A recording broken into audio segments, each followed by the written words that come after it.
3 பெருமக்கள் இந்த நூலை பற்றி கருத்தை வழங்க இருக்கிறார்கள். 3 பெருமக்களும் 10 நிமிடங்களை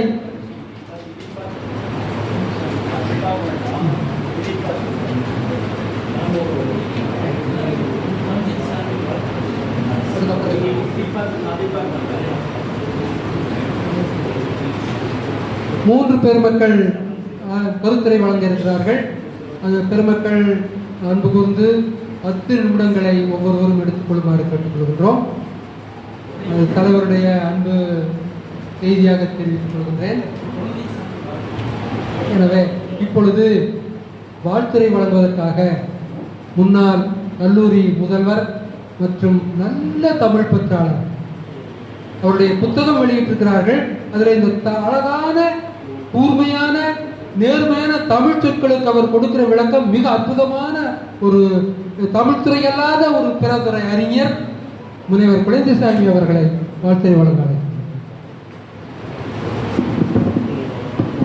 இன்றைய விழாவின் தலைவர் மதிப்புக்குரிய புலவர் பூவா ரவீந்திரன் அவர்களே, விழா நாயகர் பூவரசி மறைமலை அவர்களே, விழாவுக்கு முன்னிலை வைக்கக்கூடிய கழுதக நண்பர் பொன்முடி சுப்பையன் ஐயா அவர்களே, புலவர் அண்ணன் அப்பாவு அவர்களே, விஜய சண்முகம் ஐயா அவர்களே, மற்றும் அரங்கிலே அமர்ந்திருக்கக்கூடிய மேடையிலே இருக்கக்கூடிய சான்றோர் பெருமக்களே, நிகழ்ச்சிக்கு வருகை இருந்திருக்கக்கூடிய சான்றோர்களே, தமிழ் ஆர்வலர்களே, நண்பர்களே, தாய்மார்களே, அனைவருக்கும் வணக்கத்தை சொல்லி என்னுடைய ஒரு சிறிய வாழ்த்துறை என்று சொல்ல விளைகின்றேன்.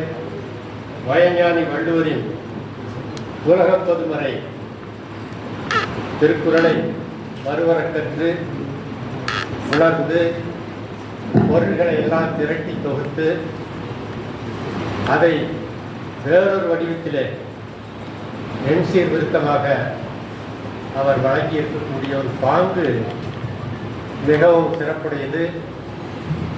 இதுபோல் வேறொரு நூல் உள்ளதா என்பதை நான் அறியேன். எத்தனையோ உரைகள் இருக்கின்றன, ஆனால் அதனுடைய கருத்தாக்கத்தை செய்யுள் வடிவிலே தந்திருக்கக்கூடிய ஒரு பாங்கு மிகவும் பாராட்டத்தக்கது. நம்ம கிராமத்து கோயில்களெல்லாம், குலதெய்வ கோயில்களெல்லாம் நாம் செல்லும் போது ஒரு மண்டபம் இருக்கும். மண்டபத்தின் மூலையிலே சந்தனக்கட்டை பதித்திருப்பார்கள். அது மிக பெரிய சந்தனக்கட்டை. அந்த சந்தனக்கட்டைக்கு மேலே ஒரு சிறிய கட்டை இருக்கும். சந்தனத்தை உரைக்க வேண்டுமானால் அந்த சிறிய கட்டையை பயன்படுத்தித்தான் நாம் உரைக்க வேண்டும். சந்தனத்தை வேறொரு கட்டை கொண்டு உரைக்க முடியாது. சந்தனத்தை சந்தனம் வைத்து உரைக்கிறார் சிறப்பு. அதுபோன்று அந்த வள்ளுவர் என்ற செறிவான சிறந்த திண்மைமிக்க பொருள் பதிந்த அந்த அடிச்சந்தனக்கட்டையை அதனுடைய வாசனை சிறப்பு அவையெல்லாம் தெரிந்து கொள்ளும் வகையிலே அதை அரைத்து கொடுத்து இருக்கக்கூடிய அந்த மேல் சந்தனக்கட்டை தான் திரு பூவரசி மலைமறை அவர்கள் நிச்சயமாக அவர்கள் பாராட்டுகிறார்கள். அந்த சந்தனத்தை அரைத்ததோடு இல்லாமல் அதன் குழைவுகளை திரட்டி வேறொரு வடிவமாக மாற்றி ஒரு 8 சென்டிமீட்டர் ஒரு குட்டியிலே அடைத்து கொடுக்கிறார். எண்சீர் விருத்தத்திலே அவைகளை மாற்றி கொடுக்கக்கூடிய ஒரு சிறப்பு மிகவும் பாராட்டத்தக்கது. அவருடைய இலக்கியப்படி சிறக்க வேண்டும். மேலும் பல நூல்களை வெளியிட்டு தமிழுக்கும் தனக்கும் சிறப்பு சேர்க்க வேண்டும் என்று கூறி வாழ்க்கை விடைபெறுகிறேன். நன்றி, வணக்கம். நன்றிங்க. ஒரு மிக சுருக்கமாக இந்த புத்தகம் ஒரு சந்தன கூழ் என்று அழகாக சொல்லியிருக்கிறார்கள். மணக்க சொல்லியிருக்கிறார்கள். நன்றிங்க.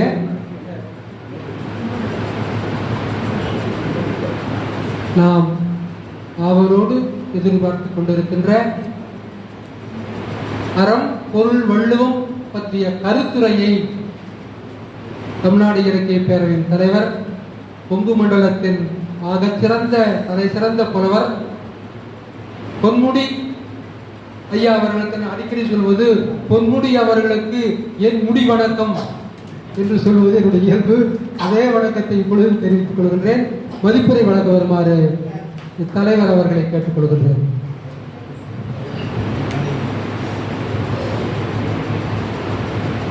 தமிழ்நாடு இலக்கிய பேரவையினுடைய 371வது திங்கள் கூட்டத்தில் என்னுடைய அருமை நண்பர் கவிஞர் பூவரசி மலைமலையார் அவர்களுடைய அறம் பொருள் வள்ளுவம் என்கின்ற நூலை வெளியிடுகின்ற இந்த விழாவிலே கூடியிருக்கக்கூடிய அத்தனை பேருடைய பொற்றாள்களையும் வணங்கி வருகின்றேன். ஒவ்வொருவராக சொல்லிட்டு போனோம்னா 10 நிமிஷம் சரியாக போயிடும். அதனால தலைவர் உட்பட, நூலாசிரியர் உட்பட, சிறப்பு விருந்தினர் உட்பட அனைவருடைய பொன்னடிகளுக்கும் இந்த பொன்முடியின் வணக்கத்தை தெரிவித்துக் கொள்கிறேன். எல்லாருக்கும் நல்லின்பம், எல்லாருக்கும் செல்வங்கள் எட்டும் விளைந்ததென்று கொட்டு முரசே, இல்லாமை என்னும் பிணி இல்லாமல் கல்வி நலம் எல்லாருக்கும் என்று சொல்லி கொட்டு முரசே, சான்றாண்மை உலகில் தோன்ற துளிர்த்த தமிழ் மூன்றும் செழித்ததென்று கொட்டு முரசே, வாழ்வில் ஊன்றிய புகழ் சொல்லி கொட்டு முரசே. நண்பர்களே, வள்ளுவப் பெருமானுடைய கால் வழியிலே ஆயிரக்கணக்கான பேரன்மார்கள் வந்திருக்கிறார்கள். அறம் பொருள் இன்பம் என்ற அந்த 3 பாதையும் மனித வாழ்வினுடைய முழுமையாக வள்ளுவர் தந்திருக்கிறார். அறத்துப்பார்ல 38 அதிகாரம், அதாவது 133 பங்காக வாழ்க்கையை வகுத்து கொண்டால் 38 பங்கு அறத்திலே கவனம் செலுத்துங்கள். பொருட்பாலில் 70 அதிகாரம் கொண்டு வருகிறார் என்றால் பொருளியல் உலகம் நடைமுறையில் எல்லாம் கலந்து போக வேண்டி இருக்கிறது. அதாவது பொருளியல் வாழ்க்கைக்கு பாதிக்கு மேலே 70 அதிகாரம் 133ல் 70 பங்கு பொருளியலுக்கு கவனம் செலுத்துங்கள். தமிழனுக்கு ஒரு இயல்பு உண்டு, காதல்ல அதிகமாகவே கவனம் செலுத்துவான். அவருடைய இலக்கியங்களை பார்த்தீங்கன்னா கிளை, குறுந்தொகை, அகநானூறு, கலித்தொகை, அக இலக்கியங்கள் தான் அதிகமாக இருக்கும். கொஞ்சம் இன்பம் விரும்பி தமிழன், ஆனாலும் அந்த இன்பத்தை துறந்து போக முடியாது. வள்ளுவர் காலத்திலே அதை காமம் என்று சொல்வார்கள். காமம் என்பது இழிந்த பொருள் உடையதல்ல, மதலினும் மெல்லிது காமம், சிலர் அதன் செப்பி தலைப்படுவார் என்பது வள்ளுவர் பெருமானுடைய வாக்கு. அந்த வகையிலே 133 பங்குல ஒரு 25 பங்கு மட்டும் அதில் கவனம் செலுத்தி அதில் வாழ்ந்தால் நீ வெற்றிகரமாக விளங்குவாய் என்பதால் ஒரு விகிதாச்சாரம் போட்டு திருவள்ளுவர் தன்னுடைய நூலை எழுதியிருக்கிறார்.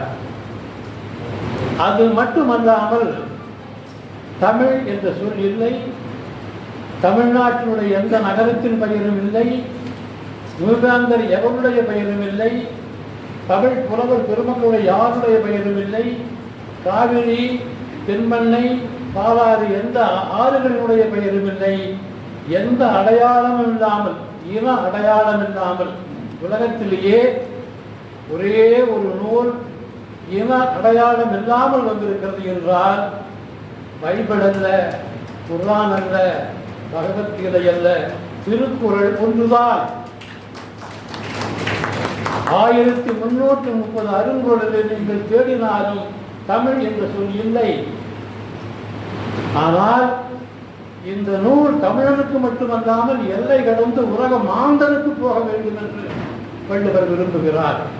ஆகவே மனிதனுக்காக, மாந்த குலத்திற்காக செய்யப்பட்ட ஒரே ஒரு நூல் திருக்குறள். அந்த திருக்குறளை கையில் எடுப்பது ஓர் இன்பம், படிப்பது ஓர் இன்பம், பக்கத்திலிருந்து கேட்பது ஓர் இன்பம். நான் சொல்லவில்லை, ரெவரண்ட் பர்சிவல் சொல்றான், ஸ்வீட் டு த தாட். திருக்குறளை பற்றி அவன் சொல்றது, வெள்ளக்காரன் சொல்றது, sweet to the ear, sweet to the mouth, great cure for to disease is Valluva's sweet Kural வெண்பாவே என்று அவன் சொல்றான். அப்படி அவன் சொன்னாலும் கூட திருக்குறளை அவன் மொழியிலே மொழிபெயர்த்த போது அறத்துப்பால மொழிபெயர்த்தான், பொருட்பால மொழிபெயர்த்தான், இன்பத்துப்பாலை கைகழுவி விட்டார்கள். இன்பங்கிறது ஏதோ தனி மனிதனுக்கு உள்ளது, ஆணுக்கும் பெண்ணுக்கும் உள்ள ஒரு இன்ப வேட்கை, அதுதான் என்று அவர்கள் கருதினார்கள். ஆனால் அந்த இன்ப வேட்கைதான் உலகத்தினுடைய அடிப்படை. அந்த இன்ப வேட்கையை இறைவன் இயற்கை கொடுக்காமல் இருந்தால் உலகத்தில் இன்னைக்கு பூண்டோடு மன்னன் இருக்க மாட்டான், புழு பூச்சிகள் இருக்காது, தாவரங்கள் இருக்காது. எல்லாவற்றிலும் ஆண் பெண் என்ற ஒரு வேதத்தை ஏற்படுத்தி, ஒரு கவர்ச்சியை ஏற்படுத்தி பாரதி சொல்வார், காதல் அடி நீ எனக்கு, காந்தம் அடி நான் உனக்கு என்று பாரதி சொல்வாரே. அதுபோல அந்த காந்தம் எல்லா மனிதத்திலும் இருக்கிறது, துறவிகளிடத்திலும் இருக்கிறது, துறவிகளிடத்திலும் இருக்கிறது. அவரை கட்டுப்படுத்தி வாழ்கின்ற போது மனம் மனித வாழ்வு செம்மையாகிறது என்பதாக வள்ளுவர் நினைக்கிறார். அதனால காமத்துப்பாலே காமம் பற்றி மட்டும் பேசவில்லை, தலைவனுடைய மனத்தை பேசுகிறார், தன்னுடைய ஏக்கங்களை பேசுகிறார், தலைவரை புரிந்து அவள் வாடுகின்ற போது அவள் விடுகின்ற கண்ணீரை பேசுகின்றார், அவள் காண்கின்ற கனவை பேசுகின்றார், எல்லாவற்றையும் கூடல் அவளுக்குள்ள சண்டை விடுகிற அதை கூட பேசுகிறார். ஆகவே காதல் என்பது சுருங்கிய ஒரு 25 அதிகாரத்தை முடியக்கூடியதல்ல, அது பிரம்மாண்டமானது, எல்லா உயிர்களையும் ஆக்கிரமிக்கக்கூடியது. அதனால்தான் பூவரசி மரகலை அடிகள் அவர்கள் மரகலை அடிகள் என்றே சொல்ல தப்பில்லை, மரகலை அடிகள் என்று சொன்னால் தகும். அவர்கள் அறம் பொருள் வள்ளுவம் என்று அந்த இன்பத்துப்பாலை குறிப்பிடாமலேயே வள்ளுவம் என்று பெயர் வைத்திருக்கிறார். அவருடைய கவிதைகள் எண் சீர்திருத்தங்களால் ஆனவை. திருவள்ளுவர் சித்தனவாதி, ஒரு மூச்சில ஒரு குரல் முடிகிற மாதிரி எழுதுவார். ஒரே மூச்சில் முடியக்கூடிய கவிதை உலகத்தில் எங்கும் இல்லை. நீங்கள் எந்த பொருளை வேண்டுமானாலும் எடுத்து பாருங்கள், ஒரே மூச்சிலே சாதாரணமாக விடுகிற மூச்சிலே சொல்லிவிடலாம். நுண்மான் நுழைபுலம் இல்லார் எழில் நலம் நன்மான் துணை பாவையற்று துப்பாக்கு துப்பாய துப்பாக்கி துப்பாக்கு துப்பாயதும் மழை. எந்த பொருளை எடுத்து பார்த்தாரு ஒரே மூச்சில சொல்லி முடித்து விடலாம். ஒரு மூச்சுக்கு மேலே இருக்கக்கூடிய ஒரு பொருளை நீண்டு அமைத்தால் இவன் படிக்க மாட்டான், இவனுக்கு ஒரு சோம்பேறித்தனம் உண்டு. ஆகவே சுருக்கமாக எழுதினார், அதை அழகாக எழுதினார். அதுல போய் துணிச்சலா நம்முடைய பூவரசி மரங்களை அவர்கள் கை வைத்திருக்கிறார். அவருக்கு துணிச்சல் ஜாஸ்தி. அந்த துணிச்சலை பூவரசி அவர்கள் கொடுத்தார்களா, அது வேறு யார் கொடுத்தார்கள் என்று தெரியவில்லை. துணிச்சலாக எடுத்து திருவள்ளுவர் ஒவ்வொரு அதிகாரத்துக்கு 20 வரிகளை முடிக்கிறார். ஒரு பாட்டுக்கு 7 சீர்னா 10 பாட்டுக்கு 70 சீர்ல முடிச்சிடறார். ஆனா இவர் 3 எண் சீர்திருத்தங்களை எடுத்துக் கொடுக்கிறார். 3 எண் சீர்திருத்தங்களை ஒவ்வொரு எண் சீர்திருத்தத்திலும் 32 சீர்திருத்தங்கள. அப்படி 3 எண் சீர்திருத்தங்கள் எடுத்துக்கொண்டு 96 சீர்களை வைத்துக் கொண்டு இவர் எழுதுகிறார். அதாவது அடர்த்தியான ஒரு தேநீர் போடுகிறோம், அடர்த்தியாக இருக்கிற ஸ்ட்ராங் டீ, அதற்குள்ளே கொஞ்சம் வெந்நீர் விட்டாலோ அல்லது பாலை விட்டாலோ அது நீர்த்து போய்விடும். ஆனால் இவர் என்ன செய்கிறார், அந்த அடர்த்தியான திருக்குறளுக்குள்ளே 8 சீர்களை கொண்ட எதிர்த்தத்தை கொண்டு வந்து அதிகமாக பாடுகிறார் என்றால் என்ன காரணம்? இன்று இருக்கக்கூடிய இளைஞர்கள் விரிவான உரையை விரும்புகிறார்கள். அவர் எதையும் விளக்கமாக சொல்ல வேண்டும். விளக்கமாக சொன்னால்தான் அவர்களுக்கு புரியும். அது போக எல்லாரும் உரைநடை எழுதினார்கள், விளக்கம் எழுதினார்கள். நாம் கவிதை எழுதுவோம் என்று ஒரு புது வழி காட்டுகிறார். அந்த கவிதைகள் ஒவ்வொன்றும் அற்புதமானவை. அந்த கவிதைகளே எண் சீர்திருத்தம் என்பது பாருங்கள், காதலை சொல்லுவதற்கு என் தான் பொருத்தமானது. நீங்கள் அறம் பொருள் பேசுவது எப்படியோ பேசிக்கொண்டு போங்க.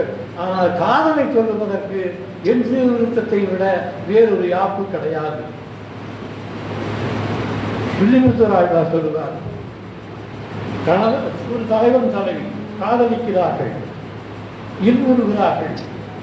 நோக்கிய கண்ணியமையாமல் நோக்கி நோக்கி நுண்ணியமின் புலகியிலே நொந்து நொந்து தேக்கிய செங்கனிதழார் அமுதுண்டு சேர்த்திய கை நெகிழாமல் சேர்ந்து சேர்ந்து தூக்கிய பொன் துளையின் அனுராகம் மேன்பேர் தொடர வரும் பெரும்போகம் துய்த்தார். உன்னை பாக்கியம் வந்து வெறுக்கும் பயத்தடந்தால் பாயல் நடத்து இப்படியா பயன் பெற்றாரே. வில்லிபாரத்தில் பாருங்கள், எந்த இதிகாசம் வேணாலும் காதலை விட்டு விட்டு எந்த பொருளும் அக்காவுக்கு பார்க்க முடியாது.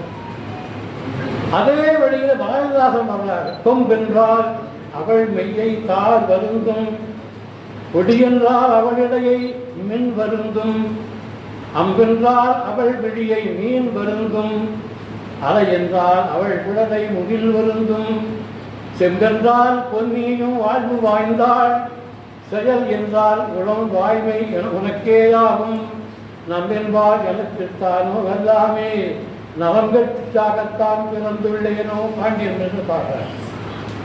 அதே பாணியை அப்படியே பின்பற்றிக் கொண்டு வெற்றிகரமாக பாடிய மாபெரும் புலவர் நம்முடைய கோபாரசி மரகலை அவர்கள்.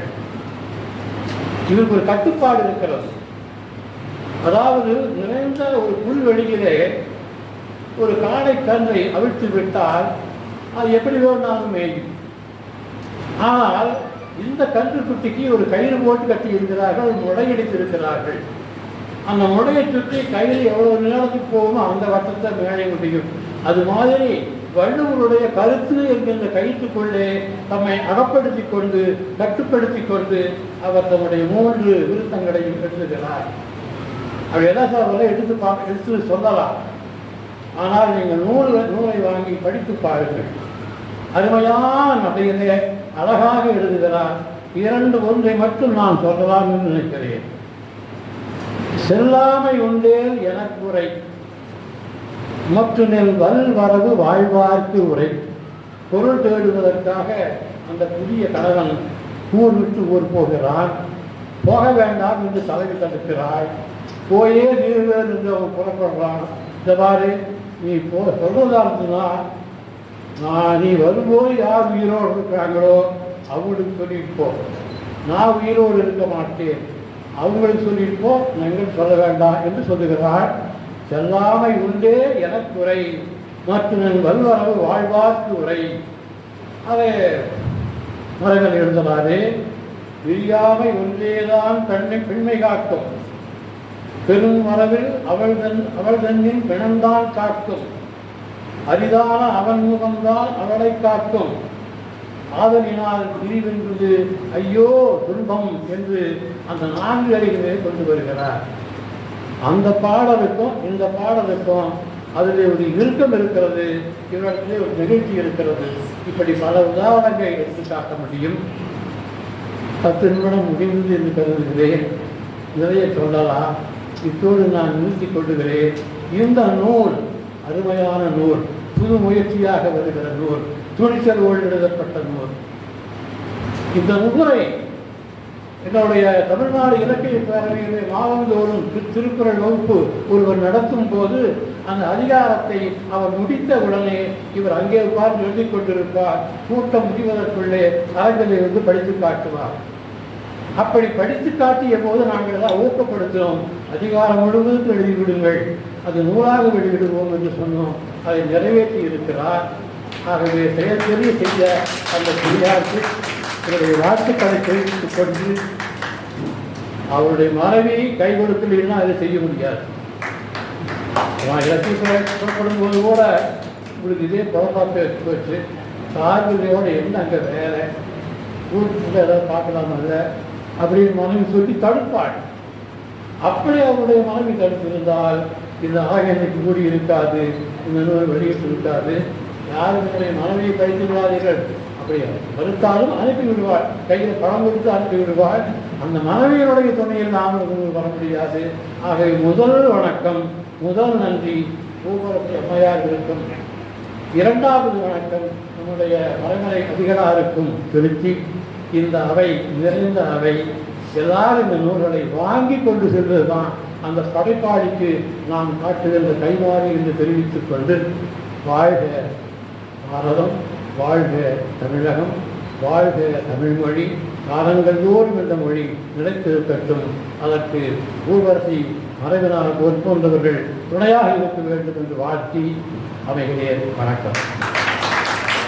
இன்றைய மிகச் சுருக்கமாக திருக்குறள் குறிகளும் குறியீடுகளும் அற்றது என்று சொல்லியிருக்கிறார். இன்னொன்றை கூட சுருக்கமாக சொன்னார். அதை சொன்னால் சமய கணக்கர் மதி என்று திருவள்ளுவமாரை சொல்லும். சமய கணக்கர் மதி, அது என்ன மதி? அது நன்மதியா? இல்லை. இந்த சமய கணக்கர்கள் என்ன செய்கிறார்கள் என்றால், வள்ளுவருக்கு, நிறமில்லாத வள்ளுவருக்கு காவியை போட்டு பார்க்கிறார். இதான் சமய கணக்குடைய வேலைகள் தான். ஆனால் வள்ளுவம் இந்த சமய கணக்குகளுக்கெல்லாம் அப்பாற்பட்டது என்பதை தலைவர் அவர்கள் சுருக்கமாக அழகாக சொல்லியிருக்கிறார்கள். நன்றிங்க தலைவர் பொன்முடி அவர்களே. அடுத்ததாக நூல் மதிப்புரை வழங்க அவினாசிலிங்கம் பல்கலைக்கழகத்தின் தமிழ்துறை தலைவர், அன்றியும் தமிழ்நாடு இலக்கிய பேரவையின் குரல் வகுப்புகளை எடுத்தவர் என்ற சிறப்புகளுக்குரிய முனைவர் சுதா அம்மா அவர்களை கருத்துரை வழங்குமாறு, மதிப்புரை வழங்குமாறு அன்போடு கேட்டுக்கொள்கின்றோம்.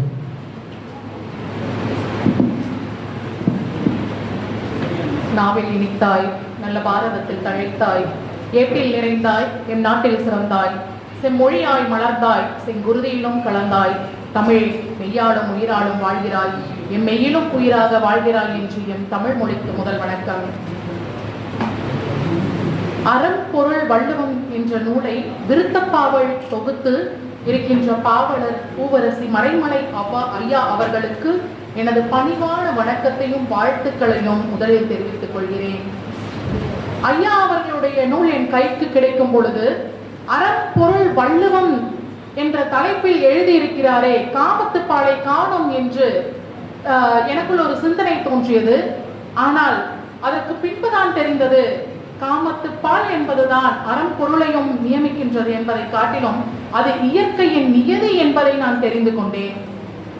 ஐயா அவர்களுடைய நூலை நான் பார்க்கும் பொழுதும் வாசிக்கும் பொழுதும் எனக்கு வியப்பாகவே இருந்தது. மரபு பாக்களை கொண்ட மறைமலை ஐயாவின் கவிதைகள், மரபு கவிதைகள் இன்னும் உயிருடன் இருக்கின்றது என்பதை நிலைநாட்டுகின்றது. அது மட்டுமின்றி இயல்பாக மரபு கவிதைகளில் ஆசிரியப்பாவின் என் சீர் கழிநெடிலடி விருத்தங்கள் அமைந்திருப்பது இயல்பு. ஆனால் மறைமலை ஐயா அவர்களுடைய கவிதைகளில் இடையிடையே 3 காய் 1 தேமா என்ற வகையில் அமைந்திருப்பது, என் சீர் அமைந்திருப்பது இன்னும் சிறப்பாகவே கருதப்படுகின்றன. ஐயா அவர்களுடைய நூலில் பெரிதினும் பெரிது கேள் என்பது ஔவையாருடைய வரிகளில் அடியொற்றி கொள்வது இவருடைய நூலின் சிறப்பாகவே அமைகின்றன. 7 சீர்கள் கொண்ட குரல்களில் பொருண்மையை தமது என் சீரில் அமைத்துக் கொள்வது இன்னும் இந்நூலுக்கு சிறப்பு சேர்க்கின்றன. அதிகாரம் 1க்கு 3 விருத்தங்களாக இவ்வாறு முப்பால்களுக்கும் மொத்தம் 399 விருத்தங்கள் நூலில் உள்ளது என்பது இன்னும் சிறப்பு சேர்க்கின்றன.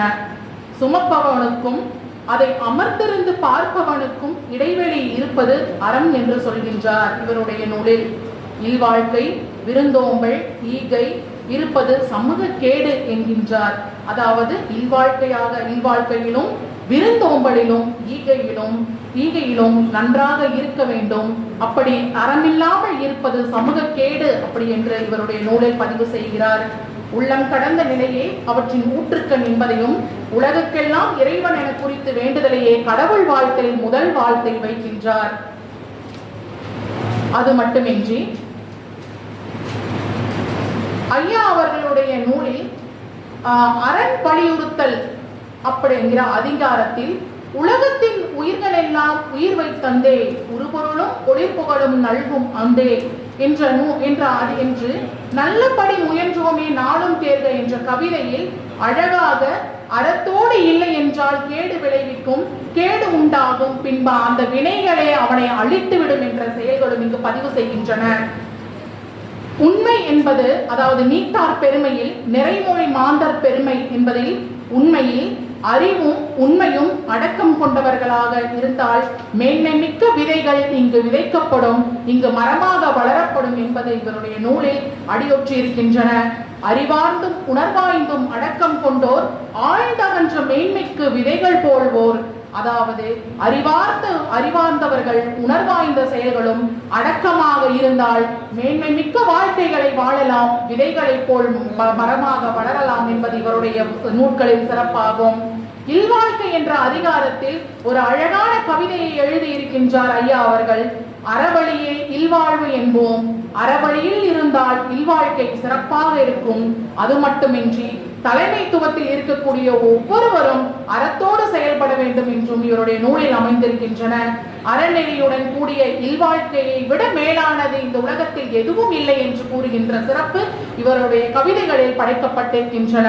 மனைவியோடு வாழ்கின்ற இல்வாழ்க்கையும் துறவற வாழ்க்கையிலும் நீ பின்பற்றக்கூடிய அந்த அறம் மட்டுமே பிறரால் பழிக்கப்படாமல் இருந்தால் மட்டுமே இந்த அறமானது நிலைத்து நிற்கும் என்ற செய்திகளும் இடம்பெறுகின்றன.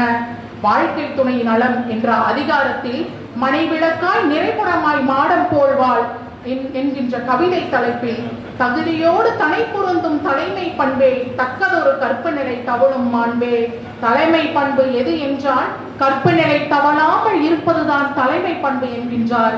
இல்லறத்திற்குரிய பண்புகளுடனும் பொருள்வாழ் வளத்துக்கு தக்கவாறு குடும்பம் நடத்துபவளாக இருக்கக்கூடியவளும் கணவனின் வாழ்வுக்கு பெருந்துணையாக இருக்கக்கூடியவளாகவும் இல்வாழ்க்கைக்கு ஏற்ற நற்பண்புடையவளாகவும் இருக்கக்கூடியவள் இந்த வாழ்க்கை துணை நலம் என்ற அதிகாரத்தில் ஒரு கவிதையின் மூலம் சிறப்பு சேர்த்திருக்கின்றார் மறைமலை ஐயா அவர்கள்.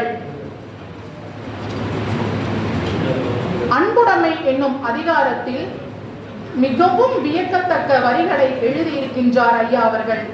தொடுவானம் போல் சிரித்து தூவும் அன்பு என்பதில் பாலையதில் பட்டமரம் தளிர்ப்பதில்லை, பாழ்மனதில் அன்பின்றேல் பழிதான் வாழ்க்கை சிறப்பு சேர்க்கின்றன. அதாவது பாலை என்கின்ற நிலத்தில் எந்த மரமும் வளராது, அன்பு இல்லாத மனதில் எந்த ஒரு அன்பும் நிலைக்காது என்பதை அழகான வரிகளால் பதிவு செய்திருக்கின்றார். விருந்தோம்பல் முக்கியமானவை. அதிகாரம் 9 விருந்தோம்பல் என்பதில் இனிதான தாய்மடியாய் உலகம் காக்கும் என்ற கவிதை நூலில் விருந்தெனவே ஐயனவர் விளம்பல் தம்மை விரிவுலகில் பறந்து வளர் மக்கள் என்போம். அடுத்ததாக நம் தமிழருடைய பண்பாடான அந்த விருந்தோம்பல் மிகவும் மிகவும் முக்கியமான ஒன்றாகவும் நம் வீட்டிற்கும் நாட்டிற்கும் மிகவும் ஒன்று. தமிழருடைய கலாச்சாரத்தை பாதுகாப்பதில் இந்த விருந்தோம்பல் மிகவும் ஒன்றாகவும் காணப்படுகின்றன. அதை முன்பின் அறியாத அழகான வார்த்தையில் பதிவு செய்திருக்கின்றார் ஐயா அவர்கள். முன்பின் அறியாத முகங்களாக இருந்தாலும் மானுடத்தின் அகம் காட்டி, அதாவது உள்ளத்தை காட்டி உயிர் இரக்கத்தின் உச்சம் தொடுவதுதான் விருந்தோம்பல் என்கின்றார். உயிர் இரக்கத்தின் உச்சம் தொடுவதுதான், அதாவது உச்சத்தை தொடுவதுதான் விருந்தோம்பல் என்று விருந்தோம்பலில் இனிதான தாய்மடியாய் உலகம் காய்க்கும் என்னும் அதிகாரத்தில் அழகான கவிதைகளால் மரபு கவிதைகளால் பதிவு செய்திருக்கின்றார். நடுவு நிலைமை என்னும் அதிகாரத்தில் அவருடைய வார்த்தைகளையும் அவருடைய கவிதை பாணியையும் பார்க்கும் பொழுது இன்னும் சிறப்பு சேர்க்கின்றன இந்த மரபு கவிதை நூலானதை. பிறரையும் தமரை போல் பேண வேண்டும், அடுத்தவர்களையும் நம்மை போலவே பாதுகாக்க வேண்டும் என்பதை பதிவு செய்வதை மட்டுமல்லாமல் நமக்கென்றே ஒரு தகுதி இருக்கின்றது, யாரும் நன்னிடம் ஒழுகுதலே நடுவுமாகும், நன்னொழுக்கத்தையும் நடுவு நிலையாக பேணி பாதுகாப்பது ஒழுக்கமாகும் என்கின்றார் பூவரசு மறைமலை ஐயா அவர்கள் அவருடைய கவிதை நூலில். அது மட்டுமின்றி அடக்கமுடைமை அதிகாரத்திலும் ஒழுக்கமுடைமை அதிகாரத்திலும் கூறியிருக்கின்ற கவிதைகளில் மரபு கவிதைகளில் இன்றைய இளைஞர்களுக்கு புரியும் வண்ணமாகவும், இன்றைய இளைஞர்கள் மட்டுமல்ல அடுத்த தலைமுறையினருக்கும் புரியும் வண்ணமாகவும் இவருடைய கவிதைகள் அமைந்திருப்பது இவருடைய நூலுக்கு, ஐயா அவர்களுடைய நூலுக்கு இன்னும் சிறப்பு சேர்க்கின்றன என்றும் ஒரே ஒரு கவிதையை மட்டும் ஐயா அவர்களுடைய கவிதையை கூறிக்கொண்டு நிறைவு செய்கின்றேன். பொறையுடைமை மனிதனுடைய வாழ்க்கையில் பொறுமை என்பது மிகவும் முக்கியமானது. அந்த பொறையுடைமையை அதிகாரத்தில் ஒரு கவிதையை அழகாக இயற்றியிருக்கின்றார். மாண்பில்லான் ஆகாதோ ஆகாதே மடவோர் தம்மை மாமனிதன் என ஒன்றும் தகுதி வெல்லும். மாமனிதன் என ஒன்றும் தகுதி வெல்லும் மாண்பெல்லான் ஆகாதான், அதாவது மடவோர் தம்மை மாமனிதன். அந்த பொறுமை என்கின்ற ஒன்று இருந்தால்தான் அவன் மாமனிதனாக ஆக முடியும் என்பதையும், அடக்கத்தோடும் பொறுமையோடும் இருக்க வேண்டும் என்பதையும் இவருடைய கவிதைகளில் ஐயா அவர்கள் தெளிவாகவும், மரபு கவிதைகளில் இவ்வளவு நேர்த்தியாக, இவ்வளவு சிறப்பாக, இவ்வளவு அழகாக மற்றவர்களுக்கு மட்டுமல்ல இந்த தலைமுறையினர் வரும் தலைமுறையினருக்கு புரியும் வண்ணமாக அமைந்திருப்பது இந்த கவிதை நூலின் சிறப்பு சேர்க்கின்ற வண்ணமாக அமைகின்றன. தம்முடைமை காத்திடவே வேண்டி தம்பி தமக்குறமை அற்றவற்றை தழுவ வேண்டாம் என்ற வரிகள் எல்லாம் உண்மையாக இந்த உலகத்தில் நம்மளுடைய பொருட்கள் இல்லாத எந்த ஒரு பொருளையும் நாம் நாட வேண்டாம் என்பதை அழகாக வரிகளில் எழுதியிருக்கின்றார். அந்த வரிகளை பார்க்கும் பொழுது நம்மளுடைய பொருட்கள் என்னவென்று நாம் தெரிந்து கொள்ள வேண்டும், அதை மட்டுமே நேசிக்க வேண்டும், அதை மட்டுமே சுவாசிக்க வேண்டும் என்று மட்டுமல்லாமல் தமக்குரிமை அற்றவற்றை, தமக்கு சேராதவற்றையும் தமக்கு இல்லாதவற்றையும் நாம் நாடவே கூடாது என்பதையும் கவிதைகள் மூலமாகவும், திருக்குறள் அதிகாரத்தை வெக்காமை என்பதின் அதிகாரத்தை கொண்டு இவர் எழுதியிருக்கும் சிறப்பு இன்னும் சிறப்பு சேர்க்கின்ற வகையில் அமைகின்றன. அது மட்டுமின்றி இப்பொழுது நிறைவாக கூறிக்கொள்வது, ஒரு மலரானது தனியாக இருக்கும் பொழுது அதன் மனம் வீசுவதை தாண்டிலும் இறைவனோடு பூமாலை தொடுத்து இறைவனுக்கு சேர்க்கும் பொழுது இறைவனும் அழகாக இருப்பார், அதை தாண்டிலும் அந்த மலருக்கும் அழகு சேர்க்கும் என்பதை இவருடைய கவிதைகளின் பூவரசி மறைமலை ஐயா அவர்களுடைய கவிதைகளை படிக்கும் பொழுது நான் தெரிந்து கொண்டேன். அது இன்றைய இளைய தலைமுறையினருக்கும் வருகின்ற தலைமுறையினருக்கும் இன்னும் அழகு சேர்க்கும் என்பதை தெரிந்து எளிமையான நடையில் எழுதியிருக்கக்கூடிய இவருடைய கவிதைகள் இன்னும் மென்மேலும் வளர்ந்து எழுத வேண்டும் என்றும், இவருடைய ஆயுட்காலம் நீட்டி இவருடைய கடவுளுடைய ஆசீர்வாதத்தில் இன்னும் தமிழுக்கு பல நன்மைகளையும் அது மட்டும் இன்றி பல நூல்களையும் இந்த தலைமுறையினருக்கு மட்டுமல்ல, மூத்த தலைமுறையினருக்கு மட்டுமல்ல, வருகின்ற இளைய தலைமுறையினருக்கும் எழுத வேண்டும் என்று கூறி அவருக்கு ஆயுள் நீட்டி கடவுள் ஆசீர்வாதத்தோடு இன்னும் சிறப்புகள் சேர்க்க என்னுடைய அன்பான வாழ்த்துக்களை தெரிவித்துக் கொண்டு, எனக்கு கொடுத்த இந்த அறம் என்பது வாழ்க்கையில் மிக முக்கியமானது, அதை எல்லோரும் நாம் கடைபிடிப்போம் என்று கூறி நிறைவு செய்கிறேன். நன்றி, வணக்கம்.